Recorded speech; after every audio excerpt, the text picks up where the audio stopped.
தமிழ்நாடு அரசு ஊழியர்கள் சங்கம் 14வது மாவட்ட மாநாடு முன்னிட்டு பொன்னேரி வட்டக்கிளை கலந்தாய்வு கூட்டம்.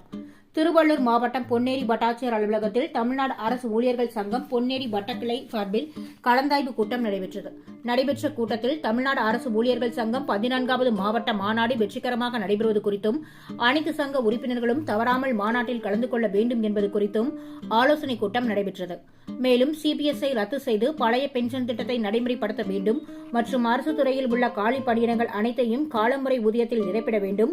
முதலமைச்சர் காலை உணவு திட்டத்தை அனைத்து பள்ளிகளுக்கும் விரிவுபடுத்தி சத்துணவு மையங்கள் மூலம் சத்துணவு ஊழியர்களை கொண்டு அமல்படுத்த வேண்டும் உள்ளிட்ட 8 அம்ச கோரிக்கைகளை முன்வைத்து மாவட்ட மாநாடு நடைபெற இருப்பதாகவும், நடைபெற இருக்கும் கூட்டத்தில் அனைத்து உறுப்பினர்களும் தவறாமல் கலந்து கொண்டு மாநாட்டை வெற்றி பெற செய்ய வேண்டும் எனவும் கூட்டத்தில் தீர்மானம் நிறைவேற்றப்பட்டது.